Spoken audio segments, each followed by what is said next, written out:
abantu kuhavurwa kweharo kushishe bishara no babiri bari mugombora ya bigurubwa bekitongore cyane cya Uganda babiri bahereza ibihumi by'enjoki ahari aba barujuro mbishara mu district ya Kamwenje abo kuba wana batekwa kushomesabwa from the understanding bacenge kandi nabo bashomesa abandi tu hati yitwa mu guturu gukora nkanecha Uganda nutugukora ukabene kuba gukoze kwa government nute kukwatana sana government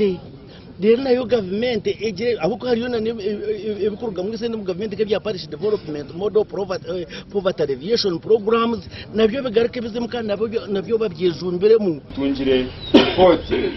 ngo bimwe ahabishara rebyo kazaka jororo na rushango hata abantu nibihamwe by'enyanja so cyamusango hati ebyenyanja ebiri kutura umumizi na nabyo bitungire aho kubasa kurira bikazara bikakanya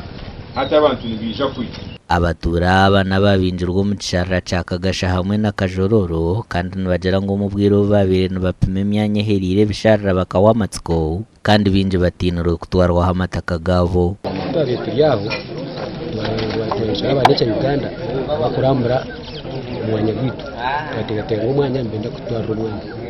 deni kwahurira ubwire batutire nchiko batanga batwegesa bakwate batwegesa twashanga abantu kuragana Eji project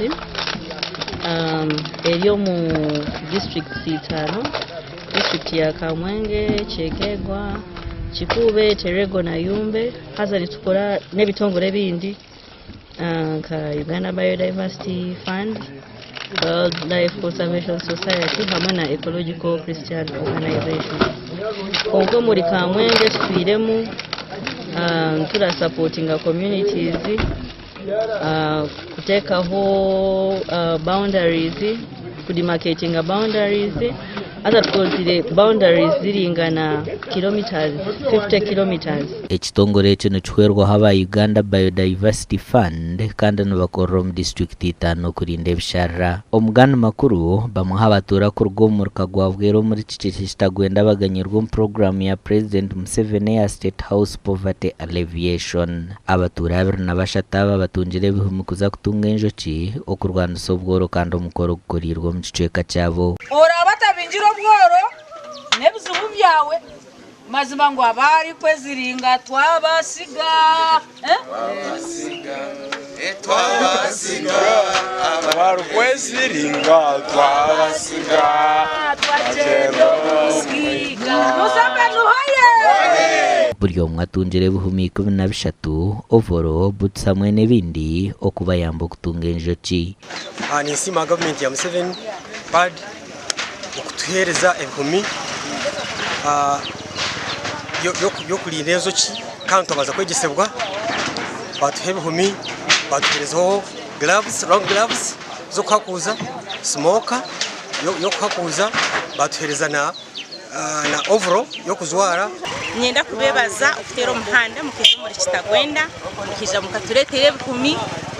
okwenda kwataraho abaturage ba kitagwenda okugira ngo tubiho mu bworo zatwe no kushemererwa kwinji nka Poverty Alleviation Department ya State House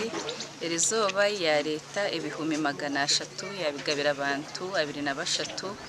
mu njoki tushangira ngo harimo mugasho mwinji gurasinga bwo kibonga injoki ziratuyamba ku hakukuza pollination yo kuyamba ngo ibitwinjire bikureje Dedrick Katongororo mukuru w'entebe ya Kashata habwa cicece asimere cikozurwe bantu babwiye dabatireze bumbiyenzo cy'Uganda bisatu nokwe be batwire mpunu batwire mbuzi batwire nente bantu mereka to yamse bintebyo twihenkahi utihumugoro tatazo mugusu witunchi Museveni amakora gagasha kwa Timothy Mushebe na Anthony Atwine.